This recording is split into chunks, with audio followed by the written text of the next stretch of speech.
que ocorre aqui, Iracemápolis, Limeira, Cordeirópolis, toda essa região aqui, na verdade, eram os sertões do Tatuíbi.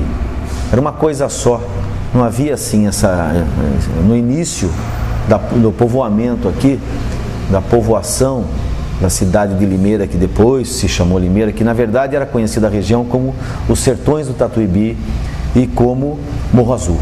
Então a nossa cidade, ela nasce em cima da vocação agrícola. Nós temos um solo realmente abençoado por Deus e o trabalho, né, feito com uma técnica do cultivo, principalmente da cana-de-açúcar, foi a base econômica do desenvolvimento do nosso município. Iracemápolis está ligado, o nome está ligado a duas palavras. Na verdade é um substantivo composto. Iracema, que é um termo latino que significa lábios de mel. E polis, que é um termo grego que significa cidade. Então, cidade, lábios de mel. Iracemápolis nasceu como uma vila dependente da cidade de Limeira. E num determinado momento da sua evolução, forças políticas se organizaram para tentar a independência com relação à autonomia administrativa e política com relação a Limeira. E nessa luta, né, ficou bastante claro que o destino de Iracemápolis realmente seria a sua independência. E aí se destacam, né, o capitão Paulo Simões, uma figura histórica, e a sua família que lutou pela liberdade de Iracemápolis em relação a Limeira, e também a primeira geração da família Ometo, representada pelo seu Virgínio Ometo, seu Luiz Ometo, seu João Ometo e Toninho Ometo, que cuidaram da área política da nossa cidade na sua primeira etapa, que promoveu desenvolvimento com qualidade. E uma outra coisa que marca muito o povo de Iracemápolis é o seu trabalho, gostar de boas coisas. O iracemapolense, ele é bastante criterioso nesse sentido.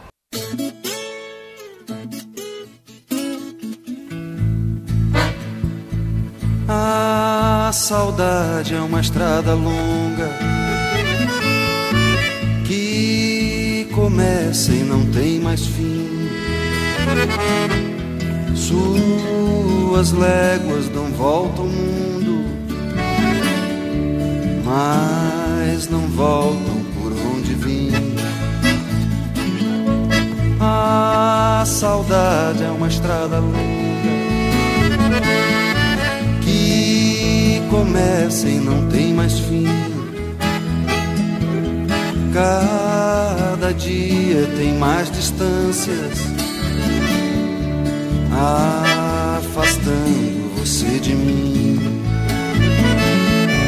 Tantas foram as vezes que nos enganamos, outras vezes nos desencontramos sem nem perceber. Mesmo sem razão, eu quero lhe dizer, sem intenção, ver tudo se perder. Dói tanto, tanto. A saudade é uma estrada longa, nem é boa e nem é ruim. Vou seguindo sempre adiante, nunca volto, eu sou mesmo assim. Iracemápolis surgiu no final do século XIX, praticamente no último decênio, com a vinda de escravos da fazenda Morro Azul, e as datas coincidem praticamente com a libertação dos escravos. Eu diria que nós tínhamos aqui 546 escravos e 951 pessoas livres, entre todas as fazendas, incluindo Limeira, Cordeirópolis e Iracemápolis. Eles vieram se alojar em terras do José Emídio, que era um dos fazendeiros mais ricos da região, que tinha um número significativo de escravos e de pés de café. E com o surgimento da matriz em 1891, deu-se início ao povoado.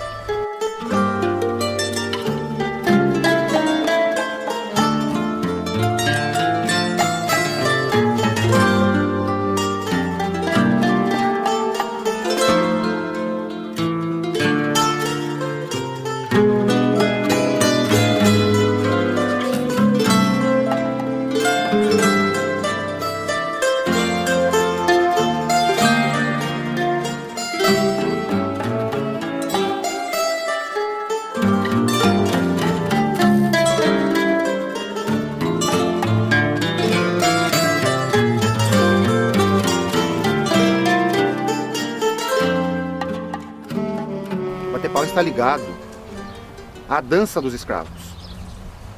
Era assim um tipo de culto que eles faziam, em que eles usavam madeira para fazer as suas alegorias. Uma pessoa ficava no centro e as outras faziam um cerimonial como se estivessem sacrificando a do centro. Enquanto isso, eles batiam as madeiras. Daí o nome bate-pau. A preocupação da Câmara Municipal era muito grande com relação às brigas e desavenças que haviam. Não que havia mais ou menos do que Limeira ou Cordeirópolis, não. O problema é que Limeira você tinha um distrito policial. E lá em Santa Cruz da Boa Vista, Iracemápolis, hoje, você não tinha distrito policial. E distava 2 léguas da cidade de Limeira. Então, com isso, quando aconteciam essas desavenças ou discussões ou brigas, que poderiam, consequentemente, terminar em alguma coisa bastante séria em termos de saúde para qualquer um dos lutadores aí, entre aspas, né? O que acontece é que a preocupação da Câmara é grande e pediu ao governo da província que então destinasse para lá um contingente policial, porque como a cavalo 2 léguas levava muito tempo, isso poderia ser minimizado, esse tipo de problemática seria minimizado. Então, sugere-se, pode-se ter uma sugestão de que ganhou esse nome por causa disso.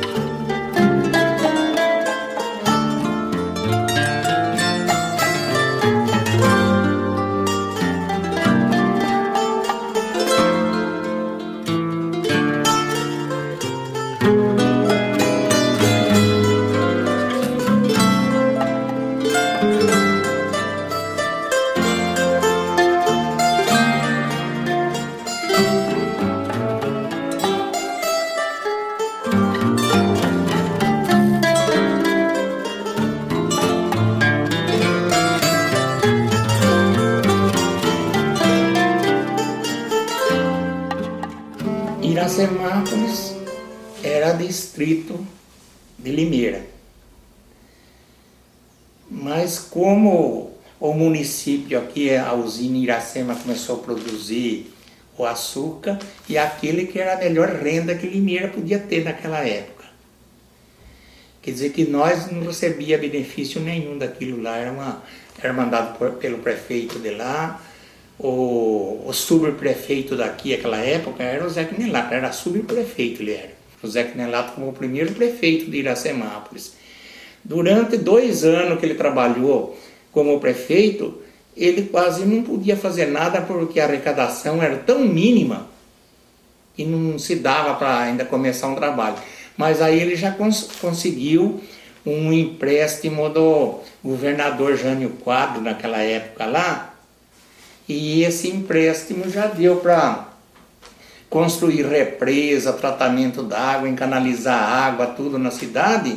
Aí foi uma maravilha. Iracemápolis sempre caminhou como uma cidade bacana para o povo morar, se viver, sempre com farturas dessas coisas que tem aqui, né?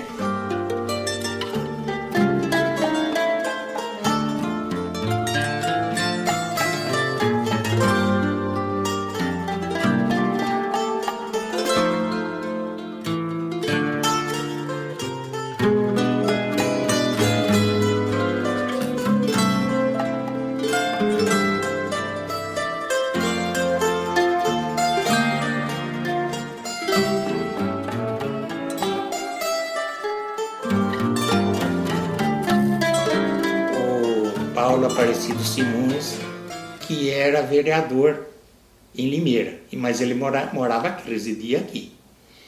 E ele começou a levantar aquele problema lá, que nós devíamos desmembrar Iracemápolis de Limeira e nós ficar com a arrecadação, o imposto pago para Iracemápolis.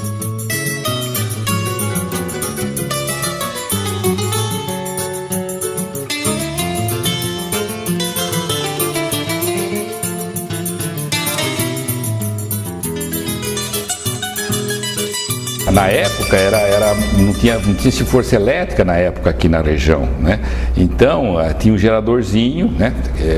Tinha caldeirinha, funcionava a caldeira, né? E toda aquela maquinária que parecia uma com vapor, parecia até uma estrada de ferro, né? Aquilo devia ter sido uma revolução fantástica, né? Numa época que tinha trolinho, tinha os cavalos, né? Então juntou todos os irmãos que uns trabalhavam fora. O senhor Luiz Ometo tinha ido para Piracicaba, tinha estudado, tinha aí tinha engenho de pinga aí na fazenda Paraíso.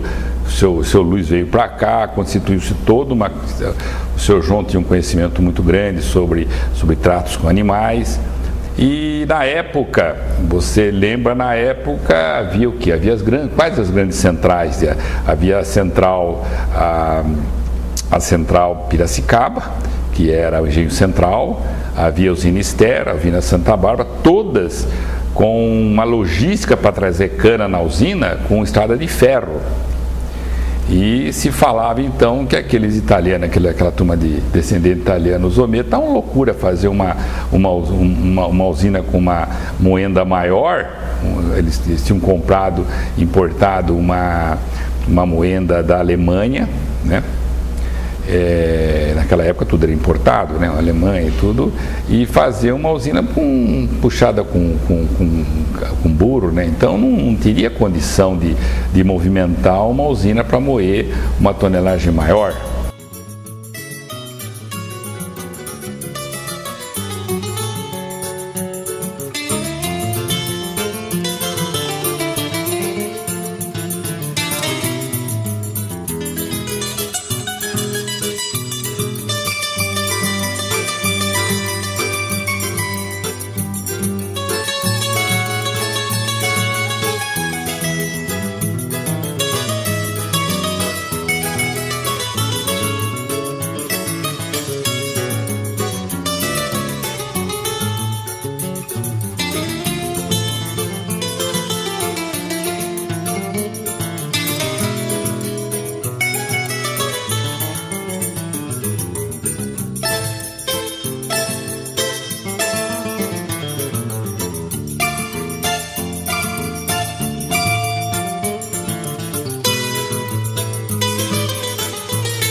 E aí então que veio o Mr. Gordon, né?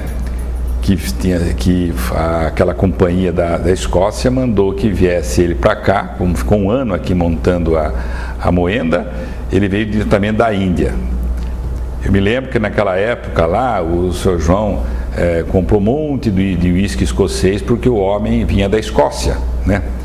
Quando chegou aqui ele falou, olha, eu estive na Índia, adoro a Índia, e na Índia aprendi que não se toma álcool. E ficou muitos anos estocados eu lembro o uísque escocês lá em casa. E aqui se conseguia uma pequena cota de açúcar, né? E tinha que se provar que fazia açúcar. Então montaram aí uns cozedores aí, tudo no meio de eucaliptos e tudo, para fazer o primeiro açúcar aqui na Iracema, que até hoje nós guardamos aí, um açúcar meio preto, feio, viu? Mas aí o que aconteceu? Foi muito importante, teve que se montar aquilo rapidamente, né? Porque tinha que provar que a Iracema conseguia fazer açúcar.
Quando eu desci do carro, encontrei lá a diretoria.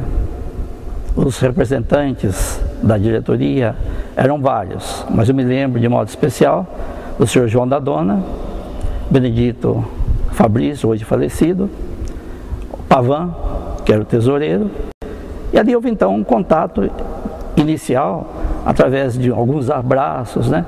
E nesses abraços eu percebi, nesse contato, nesses apertos de mão, eu percebi que eles estavam contentes com a minha chegada em Iracemápolis. E o povo logo começou a cantar, bater palmas quando a gente entrou. Então foi uma experiência inicial muito agradável. A igreja era separada da praça. Havia uma rua permitindo o trânsito de carros. De maneira que, quando acontecia algum evento religioso maior, a gente tinha que pedir a interdição daquela determinada rua.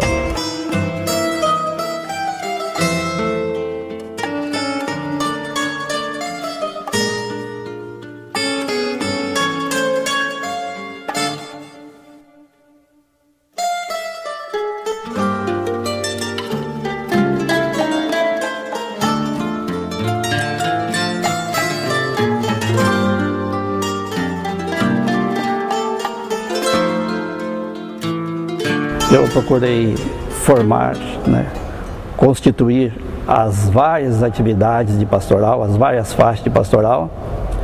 Procurei reformar e dar uma iluminação maior, melhor à igreja matriz. Construí o centro pastoral, São Sebastião, e deixei o terreno para construir a igreja Nossa Senhora Aparecida. Lembro de uma expressão que sempre me acompanhou, que é justamente do apóstolo Paulo, né? Eu estou aqui para trabalhar junto com vocês, com muito amor, com muita dedicação, que no fim da minha estadia, da minha permanência aqui em Iracemápolis, que eu possa dizer: combati o bom combate e defendi a minha fé. E foi justamente essa expressão que eu usei quando saí de Iracemápolis. Combati o bom combate, defendi a minha fé, fiz o que pude.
Tinha um corvo, por nome Chico. Ele ficou muito mansinho, o pessoal, ele percorria a cidade toda, né? E ele, o ponto de referência dele ficar assim umas horas durante o dia era aqui. Então deu origem ao Bico do Corvo, né? Porque aqui é ponto de Itaca, se reúne as pessoas de idade, os aposentados, né? Então, por ser pessoa de idade e o corvo, então ficou Bico do Corvo. A origem do nome é esse. Ah, porque morria sempre gente aqui. cada semana, 15, 20 dias, e 1 a 1. Então foi ainda que a turma apanhou o bico do corvo. Aqui conta mentira o dia inteiro. É mentira. Conta mentira. Posso falar também? Algum conta os tempos que eles trabalham na usina, outro que viajavam com caminhão. Os assuntos deles é isso aí. Aumento de salário. Aumento de salário, saem muitas brincadeiras. Aposentadoria. Zangar ninguém zanga, todo mundo brinca. A boca, hein? A boca. Ele é ladino, rapaz. Ele quer aposentadoria, mas 4, 5, uma só ele não quer. O Bico do Corvo é uma turma que senta aqui, todo aposentado, junto com os taxistas. Então, o assunto aqui também é esse. Uns falam mentira, outros falam verdade, brincadeira, briga não sai, é uma amizadão. E junta bastante gente, de 10, 15. E quando resolve um fazer aniversário, então tem pão com mortandela para comer à vontade e refrigerante. Aí vem quase 20.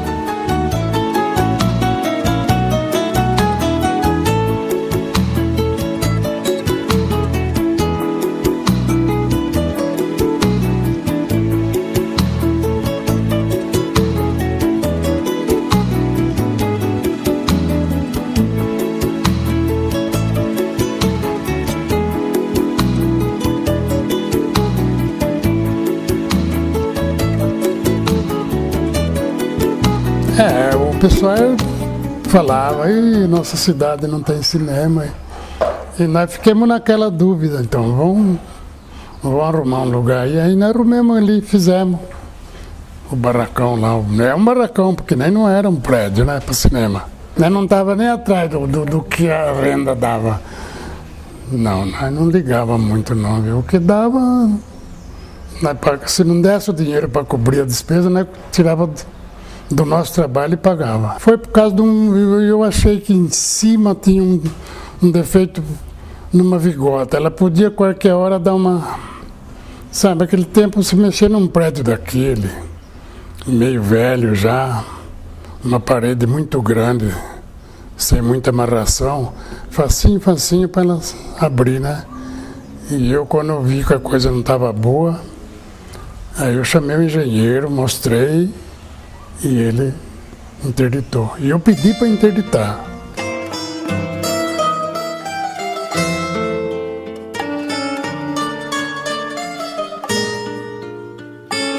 Quando chegou no dia da inauguração, tudo iluminado, bonito. Sabe? Isso é uma novidade das maiores da cidade, da época foi, porque não tinha nada ainda, né? Foi a do Mazzaropi, essa fita. Foi sim, botou 600 pessoas no cinema, nunca esqueço disso.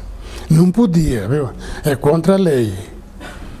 E eu falei pro fiscal que estava na porta, eu falei, a lotação acabou. Era 572 pessoas, mas não pode pôr.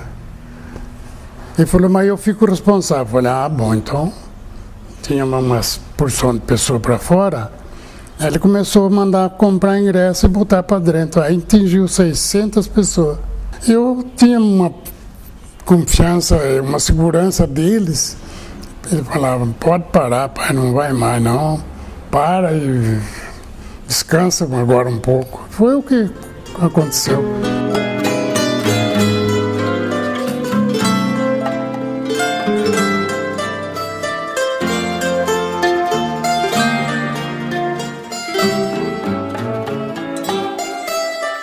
A primeira escola de Iracemápolis foi a escola Antônio Cândido de Camargo. E essa escola era famosa, era muito boa. Era a única que existia em Iracemápolis naquela época.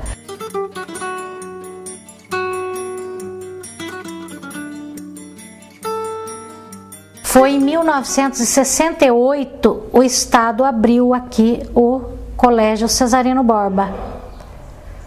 Chamava colégio estadual mesmo, era colégio naquela época. Hoje fala escola estadual, né? O Cesarino Borba ficou como a única escola que tinha o curso ginasial e o colegial na época.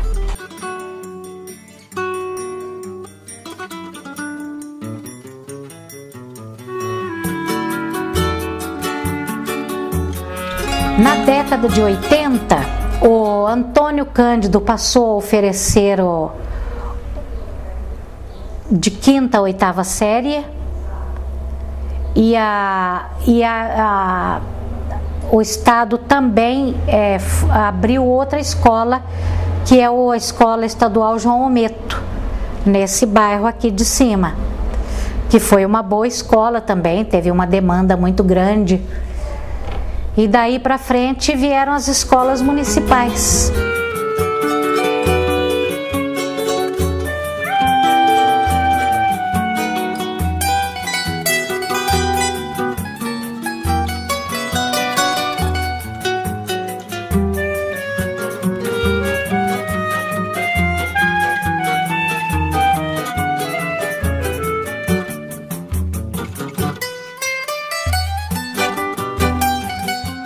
Da época de quando eu vim para Iracemápolis, que eu comecei a lecionar aqui, até um tempo depois, eu me lembro, até que me perdoem bons professores daquela época que eu não lembro o nome, eu não lembro da pessoa agora, mas eu sei que houve muitas outras pessoas boas, professores bons em Iracemápolis. Desses eu destaco 2 pessoas. A dona Henriqueta Ducati e o seu Wilson. Foram 2 excelentes professores. Eu tive a honra de lecionar depois para os alunos que vieram deles, e eram alunos muito bem formados, muito, não vou dizer inteligentes, bem formados mesmo.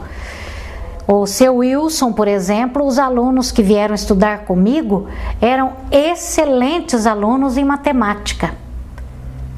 Então eu tenho só que enaltecer e agradecer o trabalho desses 2 professores.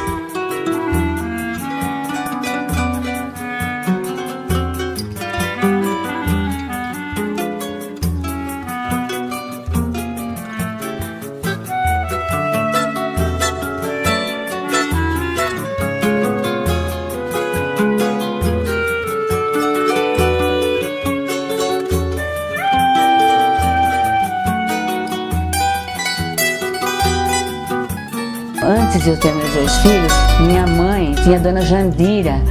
Jandira aqui na Iracemápolis falava que ela era enfermeira. A dona Jandira fazia injeções, fazia curativo, e vinha o médico que chamava Dr. Lauro, vinha na casa dela, né? E a gente ia lá às vezes para consultar, né? Consultar, pedir uma opinião para o médico. Eu cheguei a trabalhar também com o Cesarino. Não me lembro quanto tempo eu trabalhei com ele lá. E ajudava ele a fazer injeção, atendia, fazia curativo, fazia inalação, até soro ele aplicava na casa do paciente. E se não tinha medicamento, o Cesarino às vezes fazia o medicamento, sabe? Preparava o medicamento e dava para as pessoas. Falava, esse daqui vai ser bom. E curava mesmo as pessoas. Que você vê aqui agora, eles pegam, acendem vela até lá na sepultura do Cesarino, porque as pessoas gostavam muito.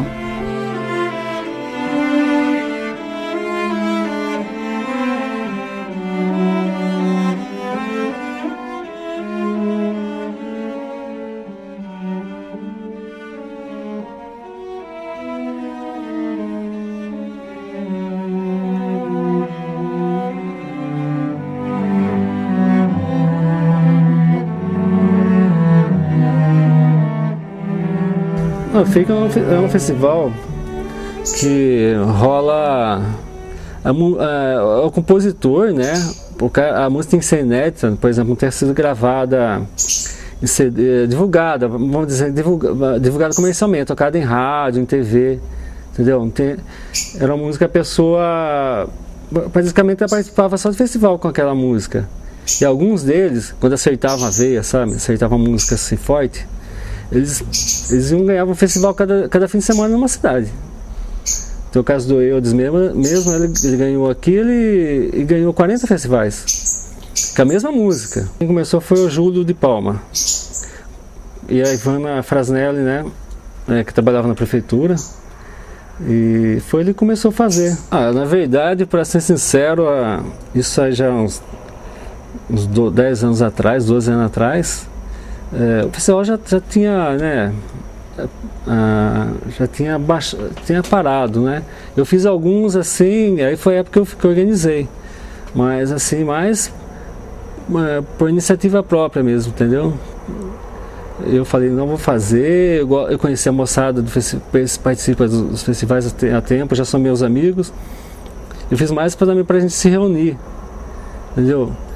Mas eu vou falar para você, tinha pouca gente assistindo, né? Não tinha um show assim para chamar atenção, para o pessoal ir, mas só que o nível foi muito alto.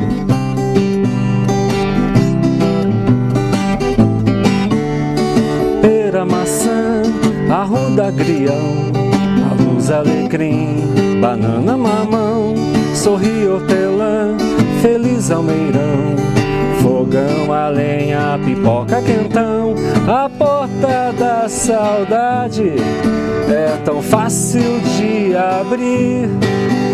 E quem plantar o sonho colherá tudo de mim. Jasmim, jaboticaba, aroeira e aipim. Um pé de esperança já brotou. O seu Renê, ele vinha de Limeira, então ficava o pessoalzinho lá no posto Texaco já esperando o ônibus, tipo 30 crianças, olhando se o seu Renê estava no ônibus. Aí o ônibus passava, a rodoviária ainda era onde é hoje a fisioterapia ali, né? Então, molecada ia todo mundo ali na rodoviária. A hora que o seu Renê colocava os pés no chão, ô seu Renê, deixa eu levar o saco de bola, seu Renê, deixa eu apitar. E vinha acompanhando tipo 50 moleques atrás dele até o campo do Cauí. Eu fui convidado pelo senhor Virgínio Meto, através do cunhado dele, o professor Hélio Facchini, que foi meu professor na época de ginásio e educação física. E como ele chegou, foi também técnico de basquete em Limeira, e na minha época eu era muito conhecido dele, tinha muita amizade, e eu já era formado em educação física, e o Dr. João estava interessado que viesse alguém para organizar o esporte aqui, né, em geral na fazenda. O uniforme deles foi feito igualzinho a da seleção brasileira. Era uma coisa maravilhosa. E o Dr. João dava o quichute ou chuteira. O menino escolhia se ele queria quichute ou chuteira.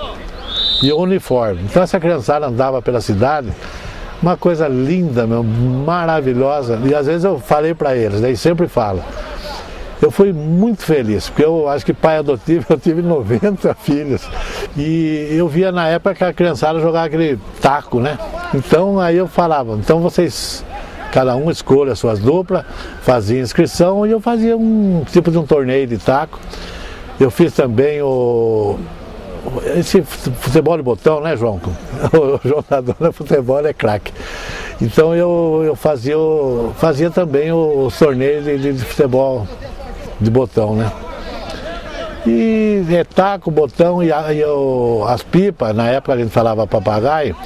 Esse menino que eu mostrei para você na foto, ele é um fora de série menino, viu? Então 2 meses antes do fim do ano, ou 3 meses antes, eu começava a fazer os papagaios. Eu chegava a fazer quase 1000 papagaios, porque depois eu distribuía antes das férias, eu ia em todas as fazendas que tinha escolinha, que tinha escola de alfabetização, eu distribuía para os alunos, o papagaio e o carotel de linha.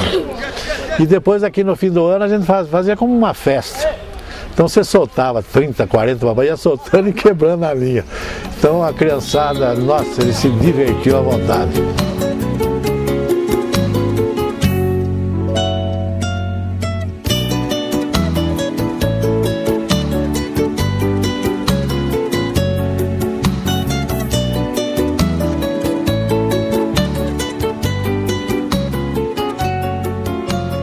Não tinha adversário para o time do Cauí amador, né? Ficava todo ano campeão amador aqui, da Liga Limeirense, né? Era fácil, porque o Usina Iracema montava um esquadrão, né? Ia buscar jogador em Piracicaba, Limeira, São Paulo, né? Então era difícil competir com o Cauí aqui de Iracema. Isso por volta de 1951, 52, né? Aqui chegou a jogar o Desorde. O Desorde jogava de meia direita. Mas um dia o meu irmão, eu jogava no time de baixo. Daí meu irmão Roque se machucou, o Desorde foi de back central. E daquela oportunidade, em diante do Desorde não deixou mais ninguém jogar, é ele mesmo. Porque o moço era bom de bola, né? O Desorde tomou conta, aí meu irmão jogou em outra posição e o Desorde ficou de central. Mas o Desorde jogava muita bola, viu? Inclusive, você vê que ele foi convocado para a seleção brasileira, né? Os primeiros campos aqui, eu era menino, tinha acho que uns 7, 8 anos. Tinha um campo aqui em cima, aqui, para baixo aqui da cidade, que cresceu muito, né? Que antigamente não tinha tantas casas, né? Então o primeiro campo estava quase dentro da cidade. Depois surgiu um outro campo do Cauí para baixo desse, que era quase de terra. Aí ficou, o Cauí jogava ali também, tinha um belo time ali. Aí eu jogava no aspirante ali nesse time. Isso em 1950, 51, antes até. O melhor jogo foi que nós estávamos jogando com o Itapetininga aqui, para ficar campeão do estado, né? E o Itapetininga tem um belo time também. Mas eles chegaram aqui, rapaz, juiz, todo mundo do lado dele, né? E a nossa turma aqui, nós acabamos perdendo o jogo para eles aqui. Perdemos o título aqui, em nosso campo, que era ali onde é o ginásio. Mas ali quebrou um pau terrível também, viu? O juiz precisou sair, pular até o muro do campo lá, para que senão a turma ia linchar ele também, viu? Porque aquele tempo aqui, o negócio não era fácil não, viu? Não era brincadeira.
Em 1953 nós disputamos, jogava, tinha o Índio e o Pinóquio, 2 goleiros.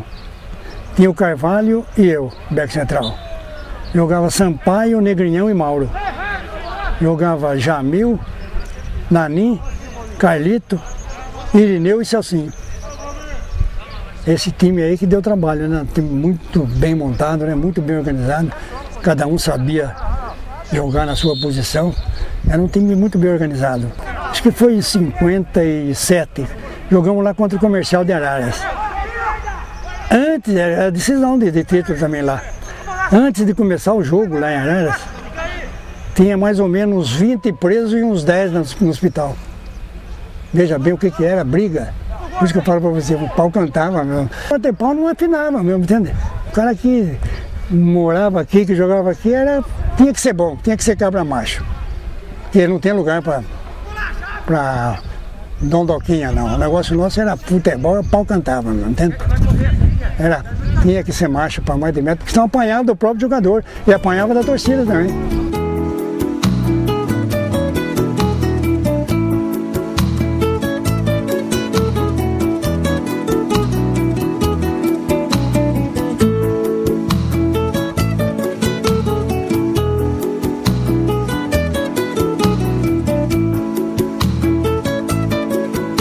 Eu tinha um armazém, tinha um estabelecimento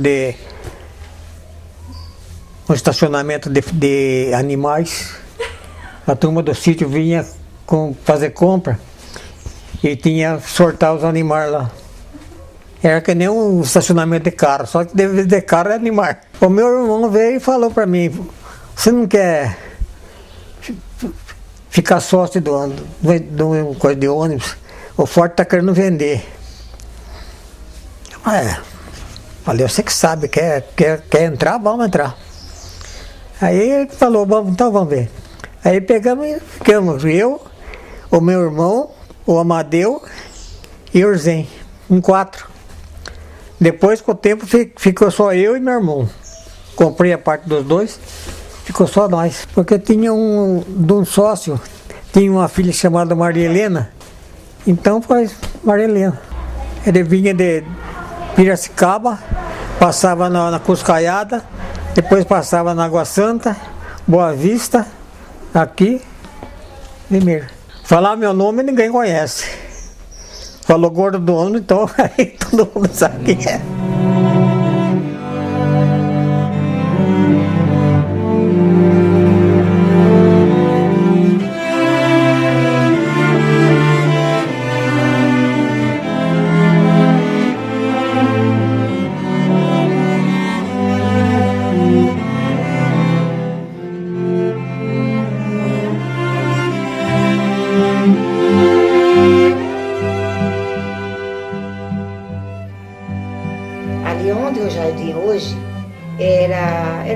Como posso considerar? Como, assim, só capim, uns pés de coqueiro. Aí depois que foi melhorando, né? Tinha mais bar, a população foi aumentando, as ruas era terra, não tinha nada de calçamento, nada. Aonde a gente passeava, que a gente falava, vou no jardim, era aquela rua do Seu Barreto ali, que eu, como eu contei, do armazém do Seu Barreto, só aquela rua. Ia até o fim, voltava, vinha até o fim, voltava. Era isso o divertimento nosso. E à noite a gente sentava assim na porta da casa das amigas, conversar. Porque na época nem rádio tinha, muito difícil a casa que tinha rádio. Televisão então nem se fala. Era amizade, conversar, contar historinha, passear, só essas coisas. Ir no campo, assistir jogo, no baile, quando a gente queria dançar, por exemplo, o cavaleiro, né? Rematava a rosa para dançar com uma moça. Então aquilo para a gente é muito gratificante, muito, muito boa mesmo, muito, sabe, a coisa que a gente lembra daqueles tempos bons. O baile que eu frequentava era no salão, onde é ali na esquina, que é do Seu Joaquim, tinha os bailes ali muito bonitos, um baile bom, né? E o Ciro Buque que era tocador. Nesse mundo eu choro a dor por uma paixão sem fim. Ninguém conhece a razão porque eu choro no mundo assim. Neste mundo eu choro a dor por uma paixão sem fim. Ninguém conhece a razão porque eu choro no mundo assim. Quando lá no céu surgir uma peregrina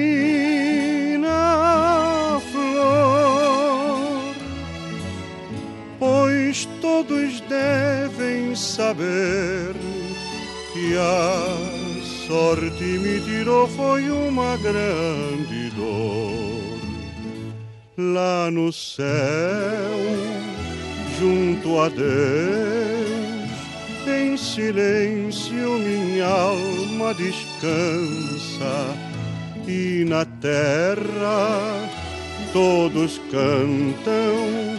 Eu lamento minha desventura desta pobre dor.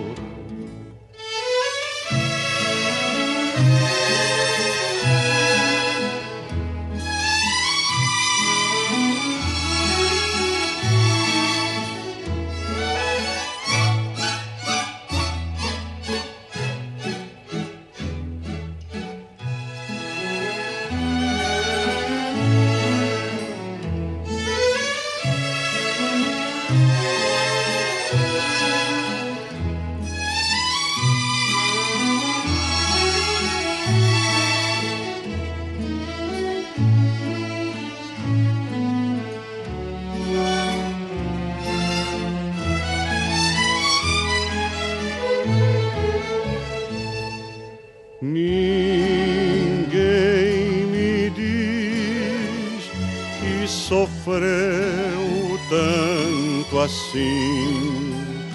Esta dor que me consome, não posso viver.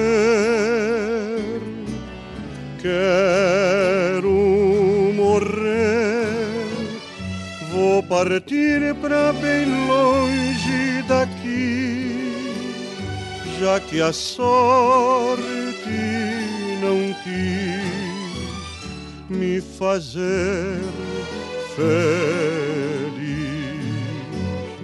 Quando lá no céu surgir uma peregrina flor, pois todos devem saber que a sorte me tirou foi uma grande dor.